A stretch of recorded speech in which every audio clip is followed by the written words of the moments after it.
What if I told you the signs were there all along, hidden in plain sight?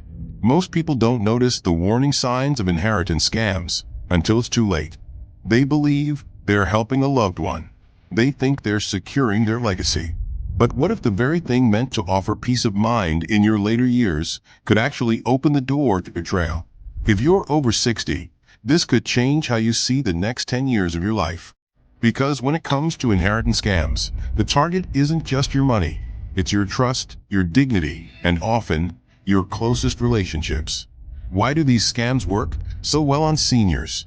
What makes them so hard to detect, even by family members who mean well? And how can we protect ourselves and those we love from the heartbreak that follows?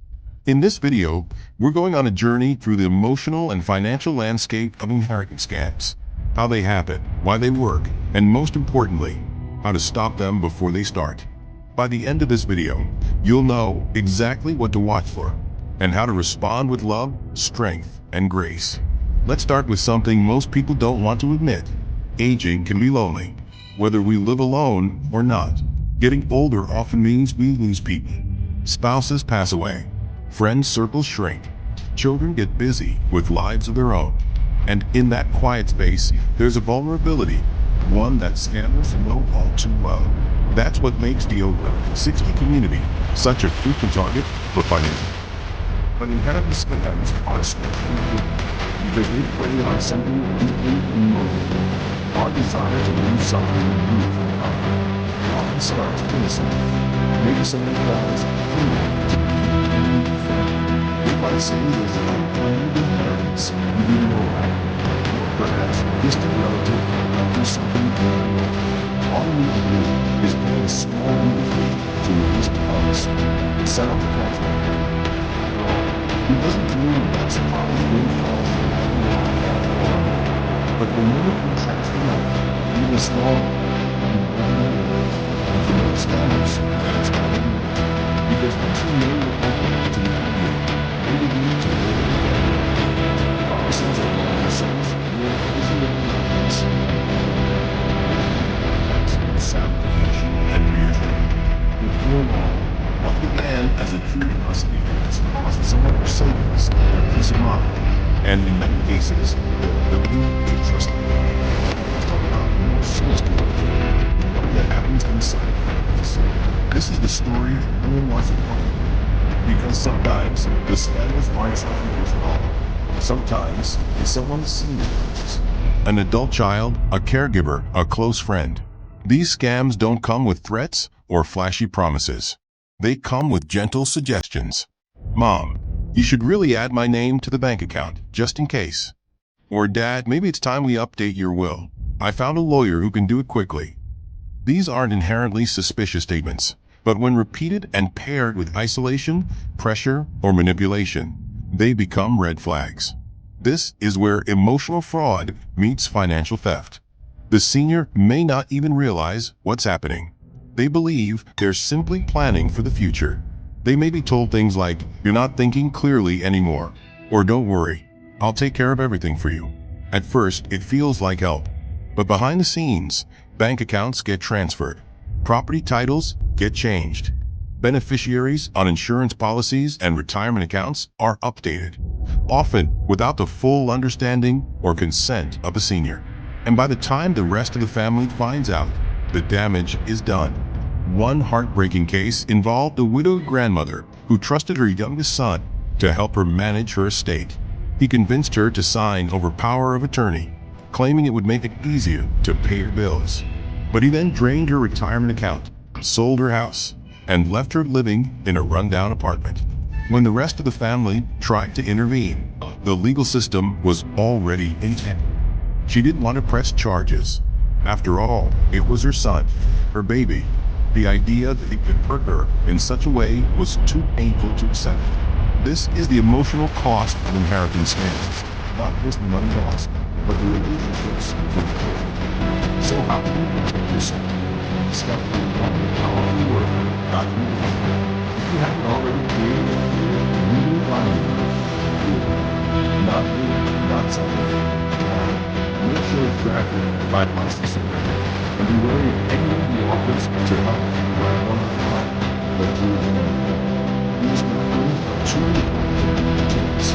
Once you have your story simple, but also make sure that these excuses people know where to find it. Transparency is a powerful key against manipulation. Consider the power of internal process very. This can be important. Give someone control over your decisions. You become but not blindly. Set clear boundaries. Regularly review any decision you make. You don't have to feel guilty for protecting yourself. Love doesn't mean unchecked access. Healthy relationships thrive on mutual respect, not control. One of the strongest predictions against scams is communication. Talk to you. Know what your wishes are. Not just who gets what, but why. Explain your reasoning while you're still healthy and clear-minded. This helps prevent confusion, resentment, and the kind of conflict that scammers thrive on. When everyone knows what to expect, it's much harder for someone to twist the narrative. Now here's something important. Don't let fear keep you isolated. Many seniors hesitate to ask for help because they worry about seeming weak or incapable. But isolation is exactly what scammers look for. When you have regular check-ins with people you trust, there's less room for deceit to take hold. Join a senior center. Stay connected through phone calls, video chats, or visits.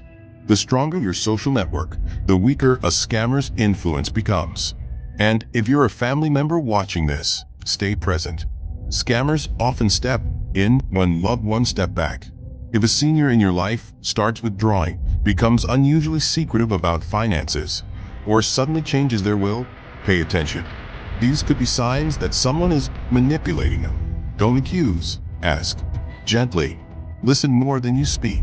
Sometimes, just knowing that someone cares is enough to break the spell of a manipulator. But there's one sign almost no one talks about, and it's the most important of all. A sudden shift in generosity. If someone who used to give freely suddenly becomes secretive or guarded about money, it may not be a sign of stinginess. It may be fear. Many seniors feel ashamed when they realize they've been fooled. They may not tell anyone because they don't want to seem foolish. But if your loved one is acting off financially, if they're missing bills, bank statements, or changes, not judgment, but with curiosity and care, ask what you need. Offer instigate. Shady drives in silence. Potential begins with intention. Click below now and comment below if you've ever seen a situation like this. Maybe it happened in your life. Maybe you saw the warning signs of time, or sharing your story to help someone else. Let's know. And the more we talk about this, the less power the scams will. To break the silence, one of the most powerful tools in the arsenal of communication is to know what to do. What happens? The scammers often have stress. They'll use urgency. This is patterns of the money you lost forever. And they'll use fire. You're so wise to someone else. These emotional tactics are designed to bypass logic. But once the revenue happens, it becomes easier to say no. Trust instincts. If something feels off, it probably is. You're not being ruled by trusting selective entries. You're being wise. Technology also plays a role in these scams, and it's evolving fast. Emails, text messages, and even voice cloning can now be used to trick seniors. You might get a voicemail that sounds just like your grandchild, saying they're in trouble and need money fast. It's terrifying and incredibly believable. That's why you should always verify. Call back on a number you already know. Ask questions only your real loved one would know. And never wire money or give out personal information to someone who contacted you unexpectedly, no matter how convincing they sound. As we grow older, we deserve peace, not paranoia. We deserve to feel secure, knowing that the life we built, the savings we've earned, and the legacy we hope to leave behind are protected. But that peace doesn't come automatically. It comes through awareness, preparation, and above all, connection. When we talk openly about these issues, when we remove the shame and speak truth, We build a community that watches out for one another. If this reminded you of someone, share it with a friend. You never know who needs to hear it. Whether it's a neighbor, a parent, or even yourself. The most powerful defense against scams is knowledge shared with love. Leave a comment if you've seen this in your own family. We need to talk about this more. It's time to lift the veil on financial manipulation and protect the dignity of aging. We all age, but how we age is up to us. And part of aging gracefully is guarding what we've worked so hard for, not just the money, but the memories, the trust, and the love we want to pass on. Stay strong, stay informed, and most of all, stay connected. Follow at and for more conversations.